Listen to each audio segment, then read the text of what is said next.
প্রিয় দর্শক, সবাইকে আমন্ত্রণ জানাচ্ছি গ্রিন ভিউ ক্লিনিক টেলিপ্রেসক্রিপশন দেখবার জন্য। দর্শক, আগামীকাল বিশ্ব হিমোফাইলিয়া ডে। বিশ্ব হিমোফাইলিয়া ডে নিয়েই আজকে আমরা আলোচনা করব। হিমোফাইলিয়া রোগটা কি, কেন হয়, শুধু কি পুরুষের হয় না মেয়েদের হয়, এই সমস্ত বিষয়গুলো আমরা জানবো। আমাদের সাথে আছেন professor doctor ABM Yunus.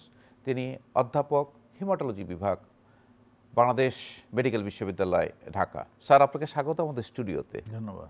Sir, এই যে বিশ্ব হিমোফাইলিয়া ডে, এটা প্রতিপাদ্য বিষয়টা কি স্যার? কি নিয়ে স্যার আপনারা আসলে এই হিমোফাইলিয়া ডে পালন করছেন?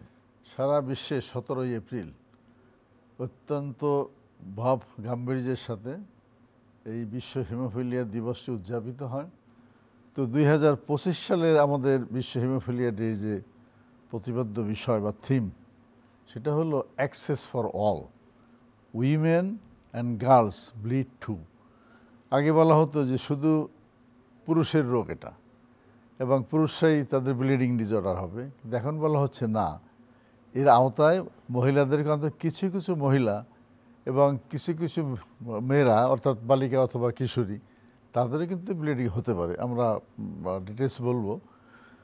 তো এই হিমোফিলিয়াটা হচ্ছে আসলে একটা রক্তক্ষরণজনিত, মানে এটা আসলে স্যার আপনারা যে প্রতি বছর পালন করেন, যে এটা একটা অ্যাওয়ারনেস, যে হিমোফাইলিয়া রোগটা কি, এটা যে ছেলেদের হয় মেয়েদের হয়, এই অ্যাওয়ারনেসটা ব্যাপকভাবে প্রচারণা করার জন্যই আপনারা আসলে পালন করে থাকেন। স্যার, আমরা যদি হিমোফাইলিয়া রোগ সম্পর্কে জানতে চাই যে আসলে হিমোফাইলিয়া রোগটা কি। জি, হিমোফিলিয়া আসলে এত পপুলার কোনো রোগ না। এই রোগটি হচ্ছে রক্তক্ষরণজনিত একটি জন্মগত সমস্যা। একটি শিশু তার জন্মের সময় তার মায়ের কাছ থেকে এই রোগটির জিনটা বহন করে থাকে, এবং এর প্রধান ক্রাইটেরিয়া হলো যে প্রলম্বিত রক্তক্ষরণ। কোনো জায়গায় যদি কেটে যায়, হালকা কেটে গেলে আমরা দেখি কয়েক মিনিটের মধ্যে রক্তপাত হয়ে এটা আবার জমাট বেঁধে যায়, বন্ধ হয়ে যায়। তো এই হিমোফিলিয়া রোগে কোনো জায়গায় যদি কেটে যায়, তাহলে নর্মালি যে সময় রক্ত ক্ষরণটা বন্ধ হতো, সেই সময় রক্তক্ষরণ বন্ধ হয় না, এটা প্রলম্বিত হয়, অনেক সময় লাগে, কয়েক ঘন্টা, এমনকি কয়েক দিনও লেগে যায়। শুধু তাই নয়, সিভিয়ার যারা রুগী, সিভিয়ার হিমোফিলিয়ার ক্ষেত্রে আপনিও বিভিন্ন জায়গা থেকে রক্তক্ষরণ হয়, বিশেষ করে বড় বড় জয়েন্ট যেগুলো, যেমন আমাদের হাঁটু, কনুই এবং আমাদের হিপ জয়েন্ট, বড় বড় জয়েন্টে আপনি রক্ত জমে যায় এবং এই হাঁটু ফুলে যায়। তো এখন অনেকে দূর থেকে দেখলে মনে হবে যে এটা বোধহয় রিমাটের আর্থ্রাইটিস, এবং ওখানে হাত দিলে দেখা যায় একদম নরম, ঠিক আছে, ওর ভিতরে কিছু একটা ফ্লুইড আছে এমন মনে হবে আর কি।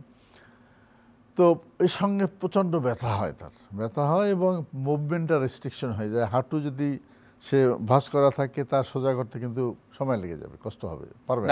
এই সিমটমগুলোতে স্যার আমরা আসবো। এর আগে আপনি জানতে চাচ্ছি, হিমোফিলিয়া আপনি বলছেন জন্মগত রোগ। জি, আচ্ছা, এটা কি আসলে মা বাবার থাকলেই হবে, না সবারই হবে, নাকি বংশের যে কারো থাকলে যে কারো হতে পারে? এটা আসলে বললাম যে কোনো ফ্যাক্টর, মায়ের মাধ্যমে এই জিনিসটা সন্তানদের মধ্যে আসে, সাধারণত পুরুষ সন্তানদের মধ্যে আসে। তো বলা হয় যে এটা মায়েরা এই রোগের জিন বহন করে এবং তার ছেলেরা এটা সাফার করে, ঠিক আছে। আবার এটা একটা ফ্যামিলি লিঙ্কেজ আছে, একটা হিস্ট্রি আছে।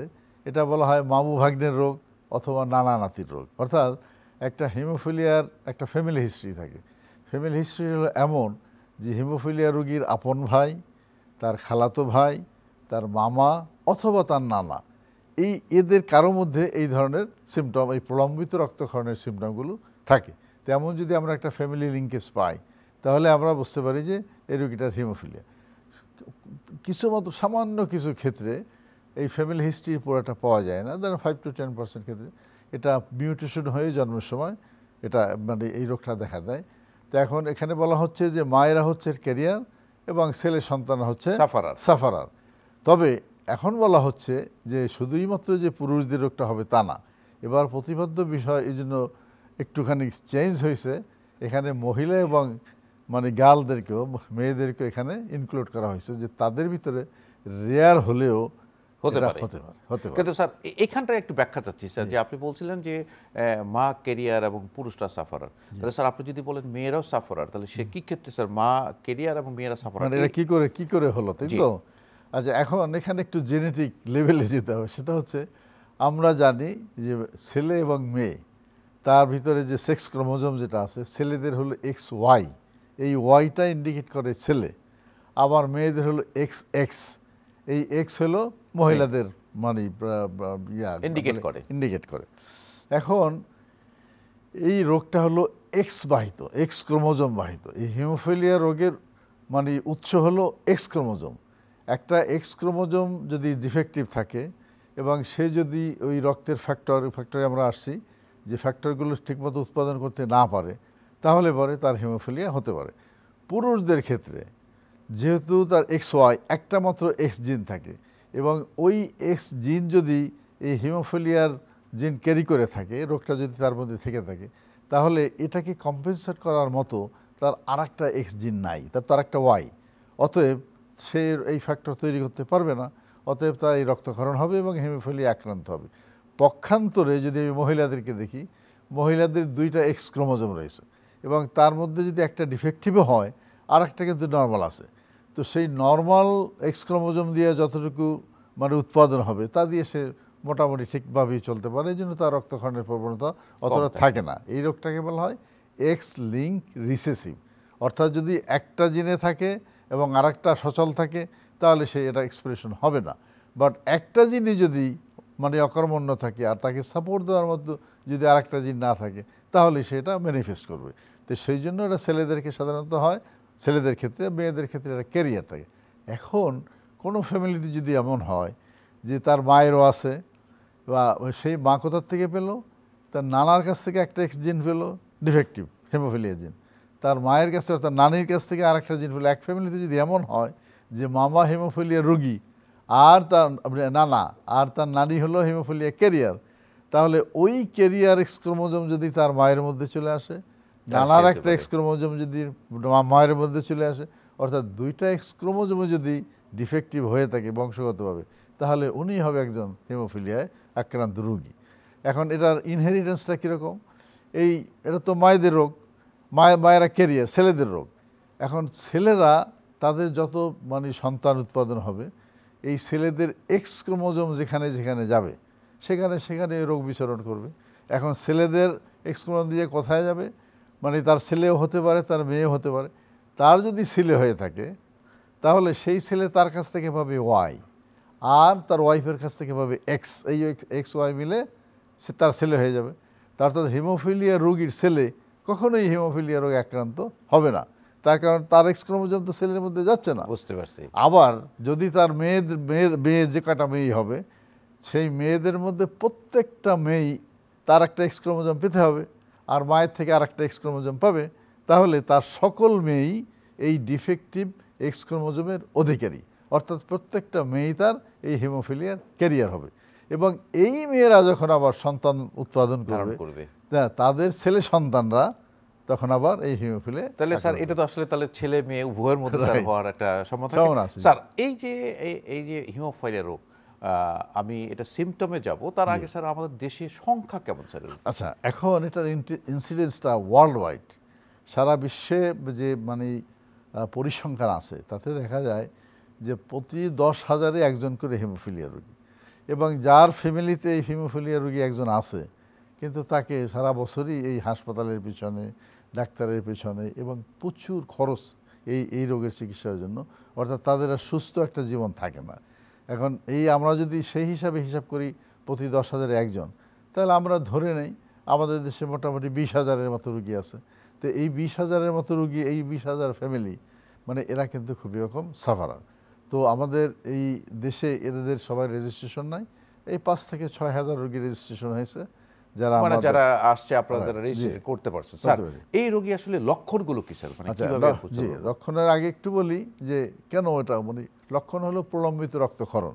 তো কেন রক্তক্ষরণটা হয়? তার কারণ হলো আমাদের এই রক্তের ভিতরে মানে প্রোকোয়াগুল্যান্ট এবং অ্যান্টিকোয়াগুল্যান্ট, অর্থাৎ রক্ত জমাট বাঁধার একটা ফোর্স, রক্ত মানে ফ্লুইড থাকার, জমাট না বাঁধার আর একটা ফোর্স, এই দুইটা ফোর্স পাশাপাশি কাজ করে। যখন দুইটা ব্যালেন্সে থাকবে, তাহলে রক্ত নালীর ভিতর দিয়ে রক্ত ফ্লোটা ঠিক থাকবে।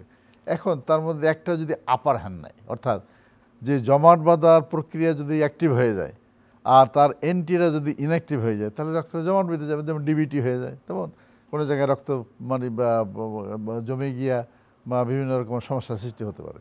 তো এখন এই রক্ত জমাট বাঁধে কীভাবে?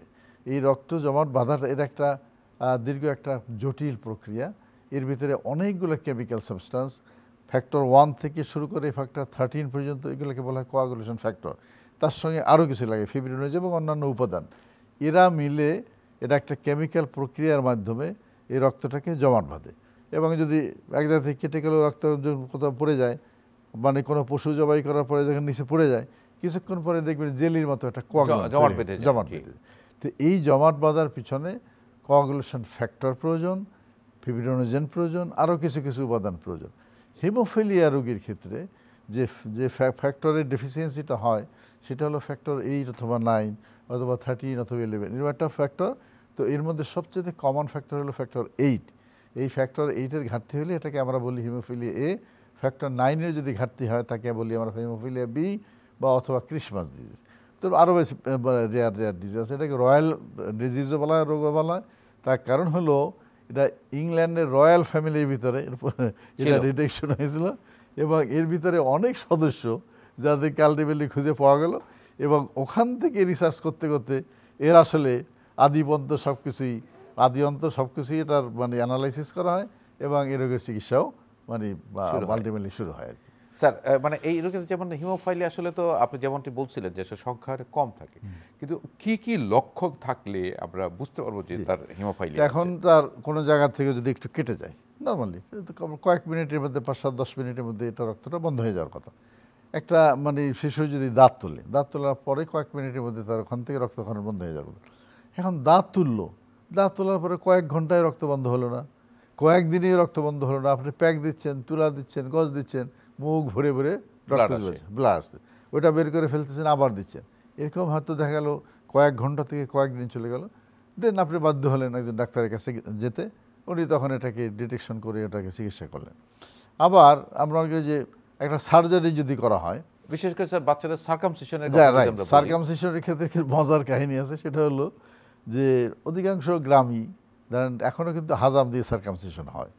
তো হাজাম সাহেব সার্কামসিশন পড়ার পরে উনি কিছুক্ষণ পরে শোনা গেল যে হাজাম সাহেব পালিয়ে গেছেন। তো পালিয়ে গেছেন কেন? ওই যে রক্তক্ষরণ শুরু হয়েছিল, ওই রক্তক্ষরণ আর বন্ধ হচ্ছে না। উনি অনেক ট্রাই করে হয়তো বাথরুমের কথা বলে উনি একদিক থেকে পালিয়ে গেছেন। এই হলো কমন মানে ফাইন্ডিংস আর কি। ডেন্টাল সার্জন যারা আছেন, যারা কোয়ালিফাইড সার্জন, ওনারা তো অবশ্যই প্রিকশন নিয়ে নেন। কিছু আছে না যে হাতুড়ে, তো ওরা দেখা গেলো দাঁত তোলার ক্ষেত্রে সে বেশ অ্যাগ্রেসিভ, তুলেই ফেলবে। হ্যাঁ, তো সেক্ষেত্রে তারা হয়তো কোনো পরীক্ষা নিরীক্ষা করেন না। দাঁত তোলার পরে উনি একের পর এক প্যাক দিয়েই যাচ্ছেন, ব্লিডিং আর বন্ধ হচ্ছে না, তাই না?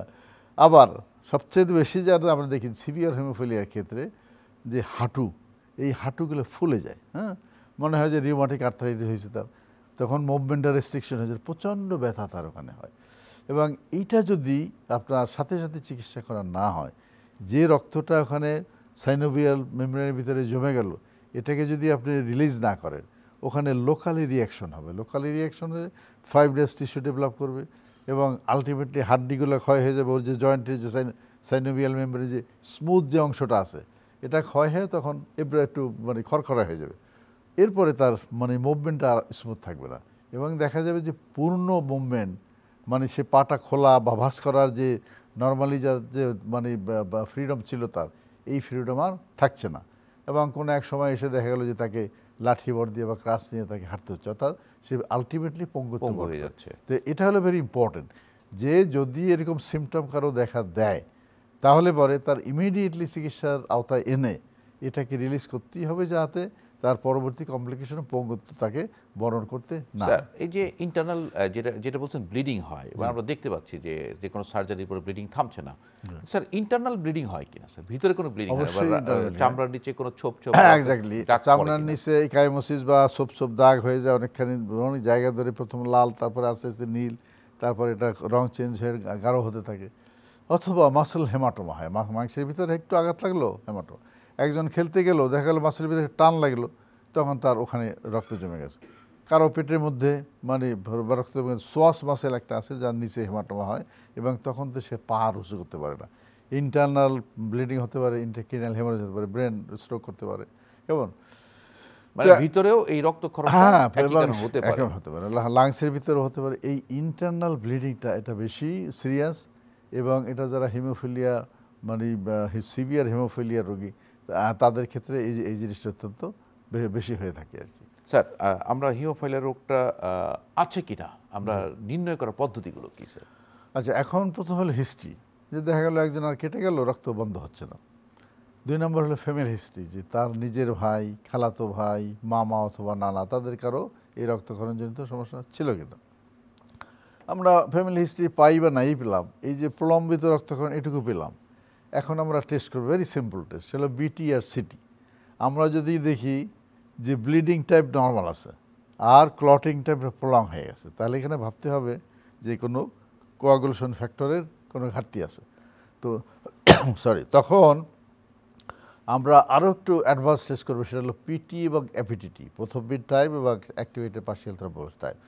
তো এখানে দেখা যাবে প্রথম বিন টাইপটা নর্মাল কিন্তু অ্যাপিটিটি প্রলং। এটা যদি আমরা পেয়ে যাই, তখন আমরা ফ্যাক্টর অ্যাসে করব, ফ্যাক্টর 8, ফ্যাক্টর 9 এটা অ্যাসে করব। তো সবচেয়েতে ফ্রিকোয়েন্টলি যে জিনিসটা পাওয়া যায় সেটা হলো ফ্যাক্টর 8 বা হিমোফিলিয়া এ। হিমোফিলিয়া এ যদি 10টা রোগী থাকে, হিমোফিলিয়া বি এর থাকবে 1টা রোগী, কেমন 10:1 এরকম। তো আমরা এই সিম্পল টেস্টের মাধ্যমে বিটিসিটি, পিটি, অ্যাপিটিটি বা ফ্যাক্টর 8 এবং 9 এর মাধ্যমে আমরা এই রোগটা শনাক্ত করব। স্যার, এই রোগের আপনি যখন শনাক্ত করেন ট্রিটমেন্টটা কি, বা এটা আসলে এই রোগটা কি ভালো করা সম্ভব কিনা? আসলে এটা একটা জন্মগত রোগ, এটা ভালো করতে হলে জিন চেঞ্জ করতে হবে, কেমন? এখন সেই জিন চেঞ্জ করার ক্ষেত্রে এখনও পুরোপুরি সফলতা আসে নাই, ট্রায়ালে চলছে বিভিন্ন জায়গায় জেনেটিক ডিসঅর্ডারকে মানে জিন থেরাপি দিয়ে মানে চিকিৎসা করার। এই জন্য আমাদেরকে আরও হয়তো 1-2 যুগ অপেক্ষা করতে হতে পারে। মানে এটা আমাদের জন্য মানে অ্যাক্সেসিবল হওয়ার মতো, এত পাবলিকলি এটা ব্যবহার করার উপযোগী হওয়ার মতো এখনও ট্রায়াল চলছে, এরা রিসার্চ পর্যায়ে আছে। এখন চিকিৎসা তাহলে কী হবে? সিমটোম্যাটিক চিকিৎসা, এবং মানে ফার্দার কমপ্লিকেশন যাতে না হয় সেটাকে ঠেকানো। তাহলে প্রথম চিকিৎসা হলো রক্তক্ষরণ বন্ধ করা, ব্যথা কমানো। তো এখন একজন যদি হাঁটু ফুলে যায়, তাহলে সেখানে কোল্ড কম্প্রেশন দেবে, এটা ঠান্ডা পানি অথবা বরফ দিয়ে ওখানে যদি কম্প্রেশন দেয়, তাহলে ফার্দার রক্তক্ষরণটা হবে না এবং তার অনেকটা সুদিং এফেক্ট হবে। এবং তারপরে হলো তার ব্যথার জন্য আমরা কিন্তু সব ধরনের ব্যথার ওষুধ ব্যবহার করতে পারবো না। আমরা নাপাডল জাতীয় একটা ওষুধ, এটি হলো সবচেয়ে প্যারাসিটামল। এখন এখানে যদি আমরা ন্যাপ্রোসিন ব্যবহার করি, এখানে যদি আমরা অন্য মানে আরও পেইন কিলার ব্যবহার করি, তাহলে সেক্ষেত্রে এই রক্তক্ষরণের প্রবণতা বাড়তে পারে। যেমন ভলটাইনের কথাই ধরি, আমরা ন্যাপ্রোসিনের কথাই ধরি, কেমন এরকম ইটোরোকক্সিবের কথাই ধরি, এইগুলা মানে ওষুধ এখানে দেওয়া যাবে না, রক্তক্ষরণের প্রবণতা আরও বাড়তে পারে, যদি ব্যথা কমানোর জন্য আরও বেশি পাওয়ারফুল। বাট আমরা এই ট্রামাডল এবং প্যারাসিটামল এটিগুলোর মধ্যে আমরা থাকলে ভালো, এটা অতটা সমস্যা হবে না। সেকেন্ডলি হলো যে আমরা তো বললাম লোকাল কম্প্রেশন দেবো, ব্যথার ওষুধ দেবো, এবং তাকে যে ফ্যাক্টরের তার ঘাটতি এটা যদি আইডেন্টিফাই করা সম্ভব হয়ে থাকে, তাহলে আমরা সেই ফ্যাক্টর রিপ্লেসমেন্ট করব। অর্থাৎ কোনো রোগীর যদি হিমোফিলিয়া এ থাকে, তার ফ্যাক্টর 8-এর ঘাটতি, আমরা তাকে ফ্যাক্টর 8 ইনজেকশন দেবো, এটা বাজারে পাওয়া যায়, এক্সপেন্সিভ, কেমন? এখন কারো যদি ফ্যাক্টর 9-এর ঘাটতি থেকে আমরা সেখানে 9 দেবো। এখন যদি আমার জানা না থাকে বা সিমটোম্যাটিক্যালি ক্লিনিক্যালি আমার কাছে মনে হয় যে না এই হিমোফিলিয়া, তাহলে সেক্ষেত্রে আমরা ক্রুডলি যেটা করতে পারি সেটা হলো ফ্রেশ ফ্রোজেন প্লাজমার ভিতরে এই মানে ইয়াগুলো থাকে, ফ্যাক্টরগুলো থাকে, আমরা প্লাজমা দিয়েও পার্শিয়ালি চিকিৎসা করতে পারি। সাময়িকভাবে তার কিছুটা হলেও মানে তার রোগের উপশম হবে, এবং আলটিমেটলি ডায়াগনোসিসটা কমপ্লিট করে তার ওই মিসিং ফ্যাক্টরটা যদি আমরা রিপ্লেস করি, তাহলে পরে মানে তাৎক্ষণিকভাবে সে ভালো হয়ে গেল। স্যার, ফ্রেশ ফ্রোজেন প্লাজমা যেটা বলছেন স্যার, সেটা কি আমরা যে রক্ত নেওয়ার পরে যে সাদা অংশটুকু থাকে সেটার কথা আপনি বলছেন যে রিপ্লেস করার জন্য? রাইট, সেটা মানে ইমিডিয়েটলি ওইভাবে দিলে হবে না, রক্ত ঝুলে রেখে আমি সাদাটা দিলাম তা হবে না, ওইটাকে মেশিনে সেপারেট করে ইমিডিয়েটলি ওই ফ্রেশলি তাকে ফ্রোজেন করতে হবে। তাকে ফ্রোজেন করলে পরে ওই ফ্যাক্টরগুলো অ্যাভেলেবেল হবে, এবং এটা পরবর্তী সময় করে ওটা যদি গলাইয়ে দেওয়া হয়, তাহলে সে মানে রক্ত জমাট বাঁধার যে উপাদানগুলো সেগুলোকে সক্রিয় করে ওখানে দিয়ে দেওয়া হবে, ওখানে বডিতে ইনজেক্ট করা হবে। এবং এখানে আরও একটু বেটারি আছে, যদি আমরা প্লাজমা থেকে ক্রায়োপ্রিসিপিটেট তৈরি করতে পারি। প্লাজমার হতে ভলিউম বেশি, ধরেন 80 ml 100 ml এরকম মানে ধরেন প্লাজমা হোক, এখন সেইটাকে যদি আমরা নিয়ে আমরা আরও প্রক্রিয়ার মাধ্যমে ক্রায়ো প্রিসিপিটেট তৈরি করতে পারি, এটাকে আরও ফ্রোজেন করে আরও সেন্টিফিউজ করে এর যে নির্যাস যেটা, সেই নির্যাসটা আমরা নিতে পারি অল্প ফ্লুইডের ভিতরে, আমরা এই ফ্যাক্টরের নির্যাসগুলো পেয়ে যাব। তাহলে একজন রোগীকে আমরা একাধিক ব্যাগ মানে একসঙ্গে পুশ করতে পারবো না। একটা ভলিউম ওভারলোডের বিষয় আছে, ওরা ক্যালসিয়াম ডিপ্লিশনের বিষয় আছে, তাই না? তো কাজে যত বেশি ভলিউম ট্রান্সমিশন দেওয়া হয় তত তার জন্য তো রিস্কি। এই জন্য ট্রান্সমিশনের ভলিউমটা কমাইয়া আমরা যদি ফ্যাক্টরের কন্টেন্টটা বাড়াতে পারি, তা সেই কাজটা করা হয় ফ্রেশ ফ্রোজেন মানে প্লাজমা থেকে ক্রায়োপ্রিসিপিটেট তৈরি করতে, এবং সেজন্য আপনার একটা এক্সপার্ট ব্লাড ব্যাংক লাগবে, ওনারা এটা তৈরি করতে পারবেন। স্যার এখানে যে চিকিৎসা পদ্ধতি বললেন সেটা কি তাকে সারা জীবনের জন্য? আরেকটি কথা আপনি বলছেন যে ফ্যাক্টর 8 ইনজেকশন আকারে পাওয়া যায়, যেটা আমাদের দেশে অ্যাভেলেবল আছে এখন, এক্সপেন্সিভও বলছেন। স্যার এটা কতদিন দিতে হবে বা কিভাবে দিতে হবে? এটা যখন সিমটম হবে তখন আমরা যদি 5-7 দিন দেই তাহলে সিমটমগুলো রিলিভ হয়ে যাবে এবং সে মোটামুটি চলনসই হতে পারবে। যদি সার্জারির ক্ষেত্রে প্রয়োজন হয়, তার সার্জারির ক্ষেত্রেও আমরা সার্জারির আগে তার ফ্যাক্টরের যে মাত্রা যেটা রয়েছে সেটাকে আমরা 100% তুলে দেবো। তবে বলে রাখি এখানে এই ফ্যাক্টর 8 বা 9-এর নর্মাল মাত্রা হলে মিনিমাম 50, ম্যাক্সিমাম 150, 60, 100-র উপরে। তো এখন 50-এর নিচে যদি তার থাকে তাহলে রক্তক্ষরণ হবে, হ্যাঁ, সার্জারি করলে। এখন তাকে যদি সার্জারি করতে হয় তাহলে আমরা ফ্যাক্টরি ইঞ্জেকশন দিয়ে 100%, মিনিমাম 80% থেকে 100% পর্যন্ত আমরা তুলবো। তোলার পরে সার্জারি করবে, এবং এটা তো আর বেশি দিন থাকবে না, হাফ লাইফ ধরে 12 ঘন্টা। তো এখন তার 7 দিন ওই হিলিং হওয়া পর্যন্ত তাকে এই 7 দিন কভারেজ দিতে হবে, যে এই জায়গাটা যাতে হিলিং হয়ে যায়, তারপরে আর রক্তক্ষরণ হবে। খুব জরুরি তথ্য আপনি দিয়েছেন স্যার, যেটা একটা হিমোফাইলিয়া পেশেন্টের যদি সার্জারি প্রয়োজন হতেই পারে সেক্ষেত্রে তাকে কিন্তু ফ্যাক্টর 8 এবং আরেকটা কথা, আরেকটা কথা হলো যার ঘন ঘন সিমটম হয় সিভিয়ার হিমোফিলিয়া, তার অটোমেটিক্যালি এই সিমটমগুলো হচ্ছে, সে হাঁটতেছে, খেলতেছে, হ্যাঁ, সিঁড়ি বাইয়ে উঠতেছে। তো তার ক্ষেত্রে আমাদের একটা প্রোফাইল অ্যাক্সিস চিকিৎসা আছে। যদি প্রতি মাসে মানে 2 দিন অথবা ধরেন 4 দিন, প্রতি সপ্তাহে 1 দিন, সিভিয়ারিটি অনুযায়ী এই প্লাজমা অথবা যদি ফ্যাক্টর ইনজেকশনগুলো দেওয়া হয় তাহলে কিন্তু তার ওই ফ্রিকোয়েন্ট সিমটমগুলি তার হবে না। অনেক ধন্যবাদ প্রফেসর ডক্টর এবিএম ইউনুস। আপনার কাছে আমরা হিমোফাইলিয়া সম্পর্কে অনেক গুরুত্বপূর্ণ ইনফরমেশন পেলাম, যেটা আসলে যারা হিমোফাইলিয়া ভুগছেন তাদের জন্য খুব জরুরি, এবং এই জন্য আমাদের সচেতনতা দরকার। আপনারা যেভাবে বিশ্ব হিমোফাইলিয়া ডে পালন করছেন, এর মাধ্যমে আমরা জনগণকে জানাতে চাই যে হিমোফাইলিয়া এটা আসলে চিকিৎসাধীন একটা রোগ, একটা ভালো হবে না, কিন্তু এটা নিয়ন্ত্রণ রাখা সম্ভব। অনেক ধন্যবাদ প্রফেসর ডক্টর ইউনুস। ধন্যবাদ। প্রিয় দর্শক, আপনাদেরকেও ধন্যবাদ এতক্ষণ আমাদের সঙ্গে থাকার জন্য। হিমোফাইলিয়া যে রোগ একটা রক্ত জমাট বাঁধতে বাধা সৃষ্টি করে, সেই রোগ যাদের আছে তাদের একটা চিকিৎসকের অধীনে চিকিৎসা নিয়ে তাকে সারা জীবন ভালো থাকতে হবে। দর্শক, আপনি ভালো থাকুন, সুস্থ থাকুন, নিরাপদেই থাকুন।